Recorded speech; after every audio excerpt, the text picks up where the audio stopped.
जुलाई खत्म होने को है, लेकिन मॉनसून की दहशत खत्म होने का नाम नहीं ले रही। इस मॉनसून जहां जहां बारिश हो रही है, समझ लीजिए तबाही एकदम तय है।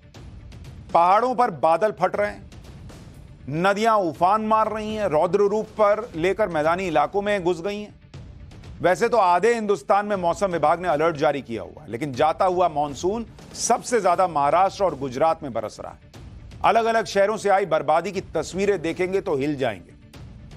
पहले वो तस्वीरें देखिए, उसके बाद आपको दिखाऊंगा जहां आफत आई है वहां की ग्राउंड रिपोर्ट क्या बता रही है।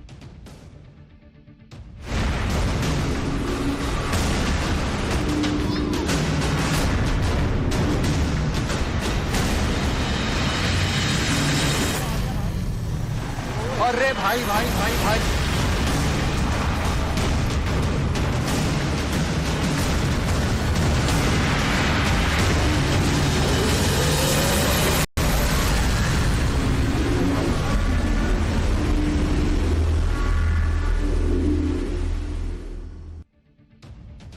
गुजरात की ग्राउंड रिपोर्ट देखने से पहले पहाड़ों की वो तस्वीर देखिए जो खौफ पैदा कर रही है। चंद सेकंड में पहाड़ का बड़ा हिस्सा कैसे दरकता हुआ नीचे आ गया, इसकी तस्वीर आपको दिखाऊंगा।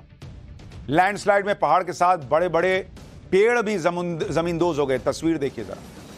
उत्तराखंड के पिथौरागढ़ की यह तस्वीर है, जहां प्रशासन की टीम को लैंडस्लाइड का अंदेशा पहले से ही हो गया था, इसलिए दोनों तरफ से ट्रैफिक को रोक दिया गया, जिस वजह से लैंडस्लाइड की चपेट में कोई नहीं आया। हालांकि इतने हेवी लैंडस्लाइड के बाद इस रूट पर गाड़ियों की आवाजाही रोक दी गई। जरा एक बार फुल फ्रेम में तस्वीर दिखाइए। और वो आ गया भाई। अरे भाई भाई भाई भाई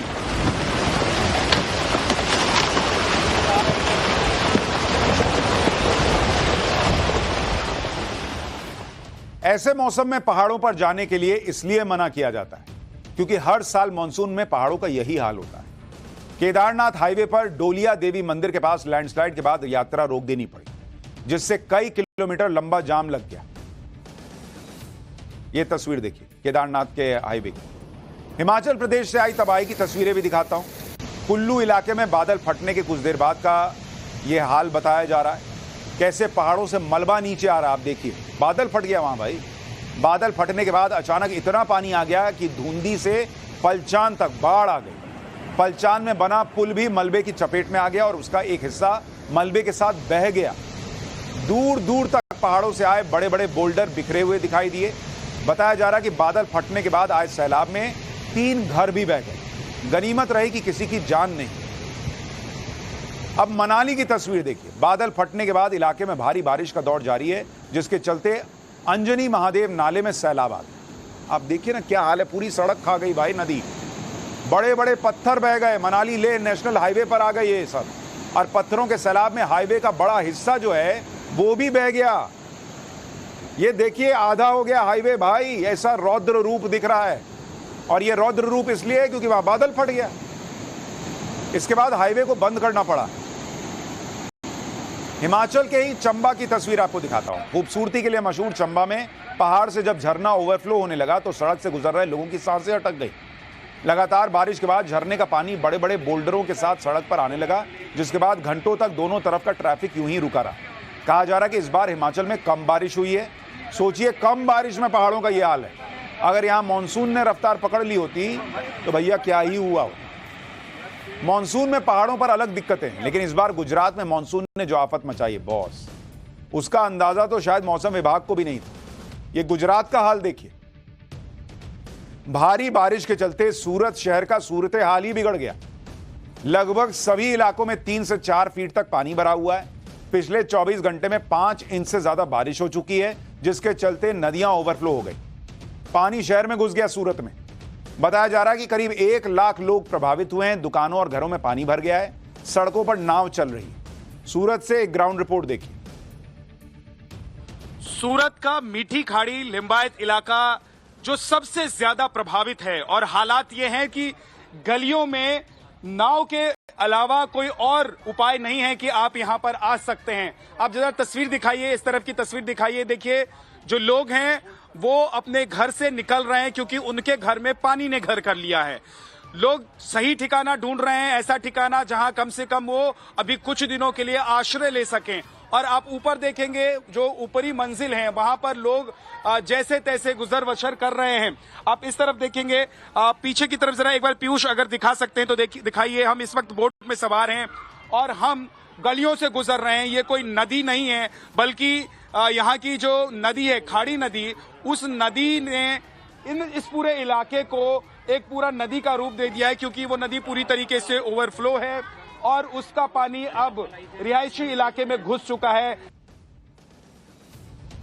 सिर्फ शहर ही नहीं, दूर दराज के गांव में भी प्रशासन की टीम एक्टिव है। तस्वीरें सूरत के ही बाडोली गांव की दिखाता हूं, जहां लगातार हो रही बारिश के बाद कुछ लोग फंस गए। सूचना मिलने के बाद एसडीआरएफ की टीम मौके पर पहुंची और न सिर्फ गांव वालों को बचाया बल्कि जरूरी सामान के साथ उनकी गायों को भी सुरक्षित निकाला गया। एसडीआरएफ की ऐसी कई रेस्क्यू टीमें हैं जो इस आफत की घड़ी में 24 घंटे काम कर रही हैं। वहीं प्रशासन ने भी लोगों के लिए जरूरी इंतजाम करने शुरू किए। गुजरात का पोरबंदर जिला इस बार बाढ़ में सबसे ज्यादा प्रभावित हुआ है। यह जिला मानसून का ट्रिपल अटैक झेल रहा है। पोरबंदर में बाकी जिलों के मुकाबले सबसे ज्यादा बारिश तो हो ही रही है। पहाड़ों से आ रहा सैलाब भी शहर को डुबोने पर जैसे लग रहा आमादा है। पोरबंदर का बड़ा इलाका खाड़ी की नदियों के डेल्टा में आता है और ऐसे में जब नदियां उफान मारती हैं तो डेल्टा का यह इलाका बाढ़ की चपेट में आ जाता है। बाढ़ से सबसे ज्यादा नुकसान किसानों का हुआ है। खेती बाड़ी पूरी तरह से बर्बाद हो गई। फसलों का नामो निशान ही मिट गया लग रहा है। कई किसानों के जानवर सैलाब में समा गए, जबकि रोजमर्रा का सामान भी पूरी तरह बर्बाद हो गया है। लोगों की मुसीबत इसलिए कम नहीं होने वाली क्योंकि मौसम विभाग ने पोरबंदर में अभी और बारिश का अलर्ट जारी किया हुआ है। गुजरात के बाद आपको महाराष्ट्र की बारिश की सबसे ज्यादा मार जहां पड़ी है वो जगह दिखाता हूं। रायगढ़ से आई ये तस्वीरें देखिए। शिवथर इलाके में 2 गांवों को जोड़ने वाला पुल देखते देखते सैलाब में बह गया। वो तो गनीमत रही कि पुल के बहने से पहले दोनों तरफ से लोगों की आवाजाही रोक दी गई थी। महाराष्ट्र के दूसरे सबसे बड़े शहर पुणे में 2 दिनों से जारी बारिश के बाद हालात चिंताजनक। सिंगड़ रोड और नदी से लगे हुए इलाकों में बाढ़ आने के बाद करीब 400 लोगों का रेस्क्यू किया गया है। सिर्फ निचले इलाके ही नहीं बल्कि कई हाउसिंग सोसाइटीज और घरों में बाढ़ का पानी घुस गया। स्कूल और कॉलेजेस में छुट्टी करनी पड़ी है।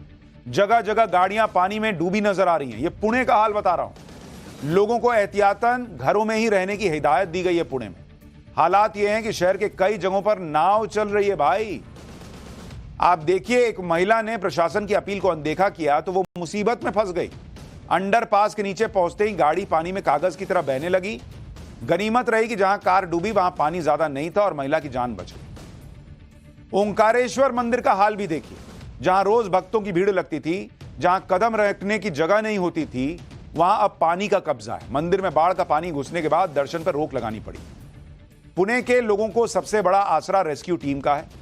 जब एक घर में कुछ बच्चे और महिलाएं फंस गए तो एसडीआरएफ की रेस्क्यू टीम देवदूत बनकर पहुंची और बोट से सभी लोगों को, पूरे परिवार के सारे लोगों को बाहर निकाला। लेकिन पुणे में हालात ज्यादा बिगड़ गए। ऐसे में एनडीआरएफ की टीम के साथ सेना के जवानों को भी तैनात किया गया है। सेना के जवान पूरी तैयारी के साथ यहां पहुंचे ताकि किसी भी आपात स्थिति में लोगों की जान बचाई जा सके। महाराष्ट्र की राजधानी मुंबई का हाल सबसे ज्यादा बेहाल। लगातार बारिश के चलते कई इलाकों से पानी निकल ही नहीं पा रहा है। ट्रैफिक पर तो जैसे ब्रेक ही लग गया। समंदर में भी तेज हवाओं के साथ कई मीटर ऊंची लहरें उठ रही हैं। मुंबई की एक सड़क का हाल देखिए। मूसलाधार बारिश के बाद सड़कों पर पानी भरा है और ट्रैफिक रेंग रेंग कर चल रही है। हालांकि इस बीच कुछ लोग बारिश का मजा लेते हुए भी नजर आए।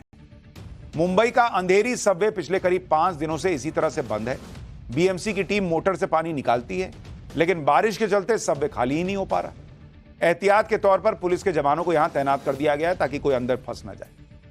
आफत की बारिश के बीच राहत भरी तस्वीर भी सामने आई। मुंबई को पीने के पानी की आपूर्ति करने वाली 7 झीलों में से एक मोदक सागर लेक ओवरफ्लो हो रही है।